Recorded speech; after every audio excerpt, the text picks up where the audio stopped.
Do you have no sense of shame at all? Just what do you think you're doing here, Tony? Huh?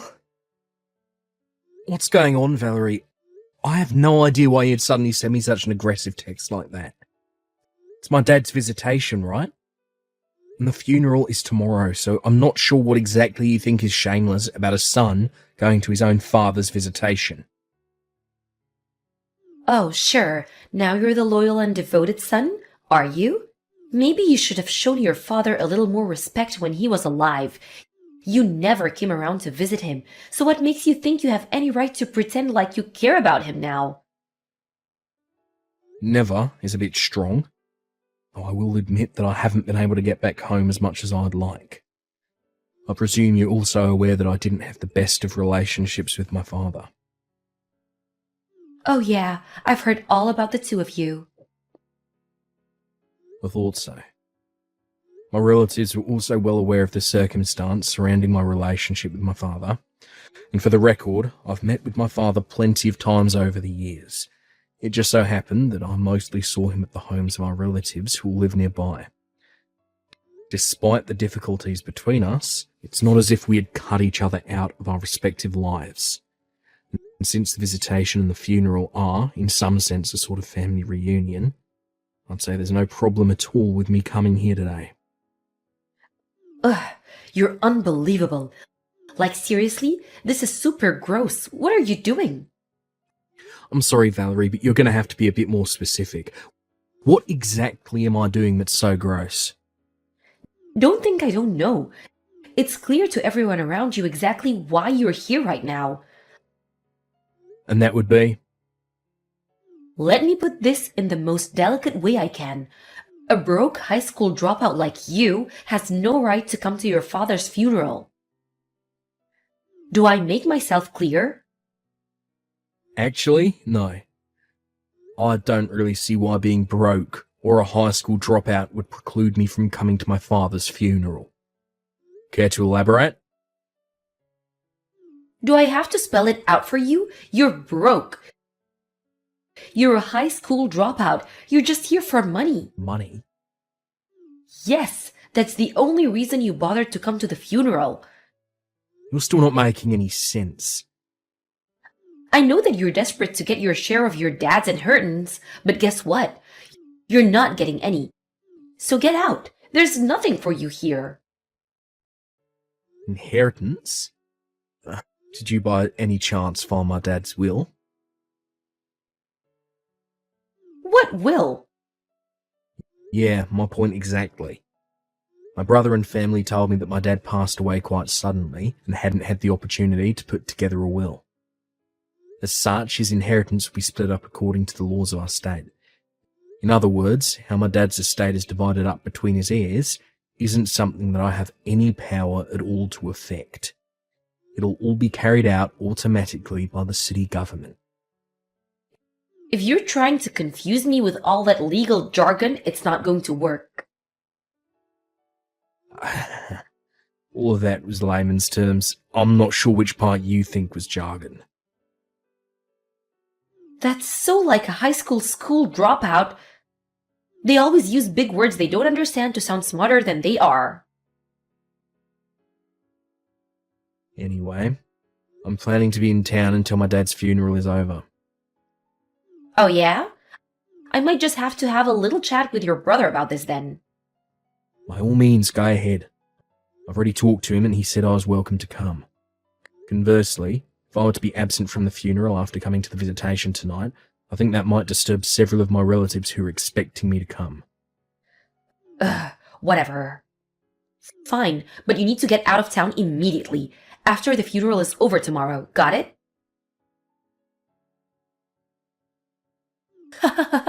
That's what you get? Valerie, would you mind explaining why you just dumped a bucket of water all over me? I may have let you come to the funeral, but a high school dropout has no right to sit in front with the family. You can sit in the back. You seem like you wouldn't be happy no matter where I sat. Well, duh. Besides, the visitation is over, and now the funeral is over, so you've got no more reason to stick around. Hurry up and get out of town like I told you to. As you wish. You can take care of things from here. And don't you ever show your face around here again. Tony, I'm so sorry. Hey, Ellen. Thanks for taking care of the funeral today. It was lovely. Where are you right now? In a hotel across the street from the airport. I was planning to stay the night here, so I already had a reservation. My flight isn't until the morning, so I'm just kind of killing time until then. But what's up? Why are you apologising to me all of a sudden?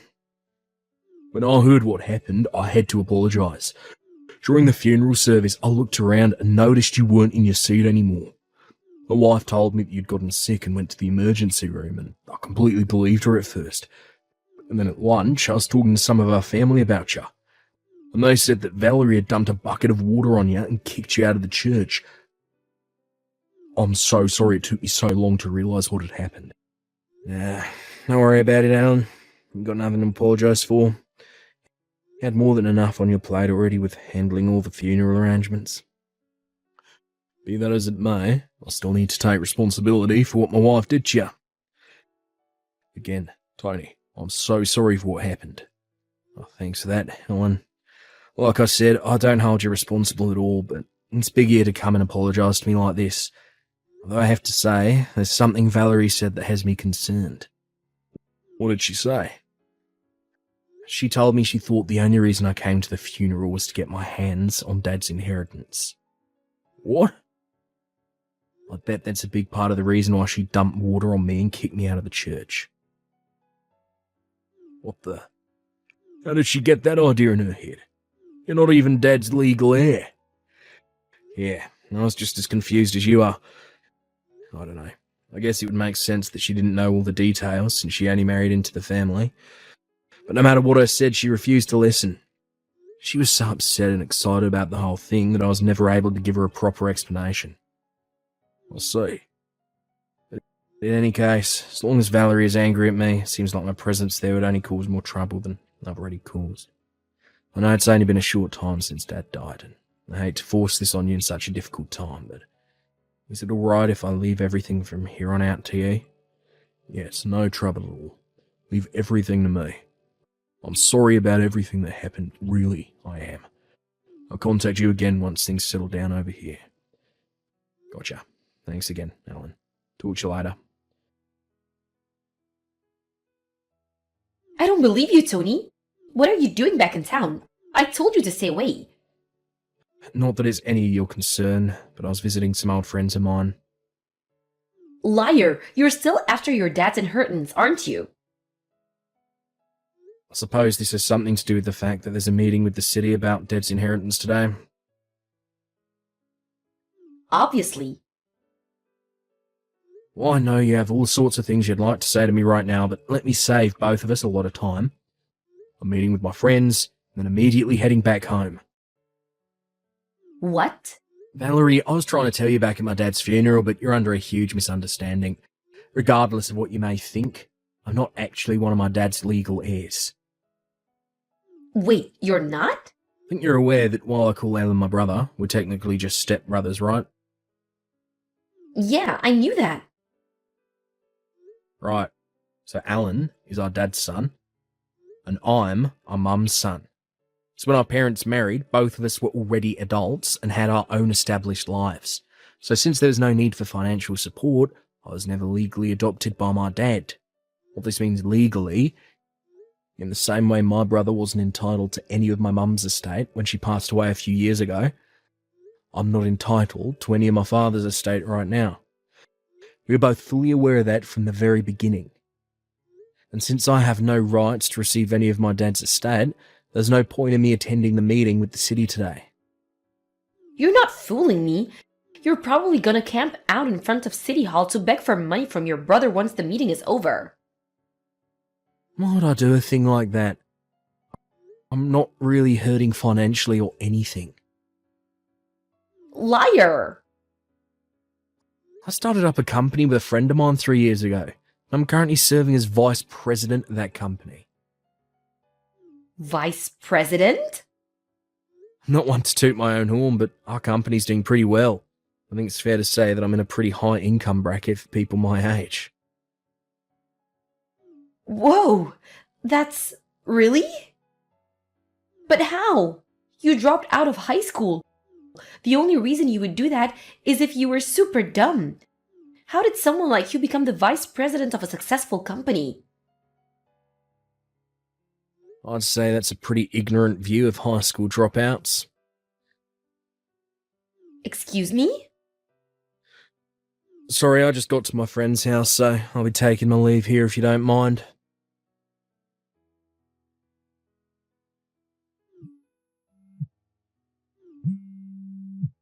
Tony, this is your doing, isn't it?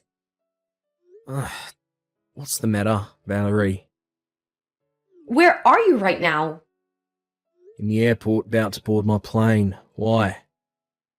Get back here right now. Hate to disappoint you, but I'm afraid I can't do that. I've got work tomorrow morning. If I miss this flight, I won't be able to get to the office on time. Your job isn't what's important right now. My future is what's important. At this rate, I'm gonna be divorced before I get my share of your dad's estate. Ah, I see. Is that all you have to say? If I'm not mistaken, my brother told you he's going to divorce you right before the meeting with the city started, right? Yes. Now that you know what's going on, hurry up and get your butt over to City Hall right now and fix what you did. Fix what exactly? Stop playing innocent. You high school dropouts are all the same. You always use dirty tactics to get what you want. What did you say to my husband? Whatever you said, it got my husband to divorce me. I'm gonna lose my share of his inheritance. Oh. Well, Valerie, I'm afraid to say that you're once again drastically misunderstanding the situation. How? Ordinarily, this is a conversation that would be best to have in person, but in your case, I think writing it all out via text will help you understand. Just spit it out already. What did you do? I'll explain it step by step, so make sure you read each message thoroughly before moving on to the next one. First of all, about the inheritance. As I mentioned before, my deceased father's only legal heir is my brother, Alan. If my mother was still alive, then she would also be a legal heir as his wife, but she passed away a few years ago. So again, the only legal heir is my brother, Alan. Aren't you forgetting someone? What about me? No, I wasn't forgetting anyone. My brother is the only legal heir. What? Let me explain this in the absolute simplest possible terms. According to local, state, and federal law, daughters and sons-in-law are not considered to be legal heirs with inheritance rights. Wait, really? In the event you're adopted as their legal child or written into their will as an heir, then yeah, you would be a legal heir with inheritance rights. As far as I'm aware, it didn't happen in your case. So once again, the only legal heir is my brother. Then why did he divorce me? If I was never gonna get any of the money, then what's the point in divorcing me? I believe that my brother's divorcing you for reasons that have nothing to do with the inheritance. Then why? Ah, speak of the devil. Looks like Alan is trying to call me right now. Alan? Really? I'm sorry, but if you'll excuse me, I'm going to take this call. I'll message you when I'm finished. Sorry to keep you waiting, Val. According to my brother, as soon as he told you he was divorcing you, you ran away and locked yourself in your room before he had a chance to give you an explanation as to why. I suppose the reason you text me right now is most likely because you're convinced, for whatever reason, that I'm the one responsible. Correct? You are responsible. I know it was you. You're just mad at me because you found out you wouldn't get any of your dad's inheritance. Valerie, please. I wish you'd stop making such brash allegations against me. I already received my mother's inheritance several years ago when she passed away. And my brother is the only person with inheritance rights to our father's estate. Both of us have been well aware of this for quite some time now. What inheritance? Your mother was so poor you had to drop out of high school to get a job and support her. What inheritance could she have possibly left you? Well, you're correct about one thing. We definitely had financial difficulties in my childhood years. I knew it. However, it was only for my childhood years. After I graduated high school, my mother took an enormous risk and opened her own interior decoration store.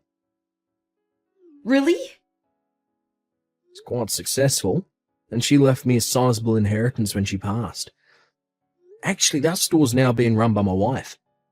My mother had been training her up in preparation to take over when she retired. Oh, So, as you should now be able to tell, I'm not quite in as hard of financial straits as you are at this point in time. hey, what's that supposed to mean? You're making it sound like I'm the one who's dirt poor. I wouldn't make a claim like that without any justification. As I understand it, you have outstanding debts totaling $30,000. How did you? Then there's the matter of your infidelity. My what? Sorry, allow me to rephrase. My brother is divorcing her because of your affair. Oh, He only gave me a basic overview, so I'm a bit sure on the specific details, but from what he said, he seems like he did his homework. You should operate on the assumption that he knows basically everything. no way. I worked so hard to hide it from him. It would seem that you left behind a trail of breadcrumbs which Ellen picked up on. Now then, if you'll excuse me, Wait, I just heard the call to start boarding my plane, so I'll take my leave here. but how did... I never thought I'd actually get caught. Valerie resisted the divorce at first, but she suddenly became much more cooperative right after my brother officially received her father's assets. Come to find out, Valerie was under the false impression that she would be able to receive a share of the inheritance during the divorce proceedings. Her lawyer was burdened with breaking the news to her, but no, assets a spouse receives through inheritance are not subject to property division in the event of a divorce. This came as a terrible shock to Valerie, who had been intending to use that money to finally pay off her debts, as well as soften the blow of my brother's lawsuit against her for infidelity. Faced with this reality, Valerie stormed over to my brother's house and said that she was taking back her consent to the divorce, but it was already too late. The divorce had already been finalised. Not to mention my brother wasn't even at the house because he had already sold it and moved. After being abandoned by her husband, she tried to run back to the man she was cheating with, but he turned her away. She then went to her parents, who also turned her away. She's now living in a run-down, subsidised apartment, working multiple part-time jobs, and gradually chipping away at her multiple sources of debt, while barely managing to scrape by.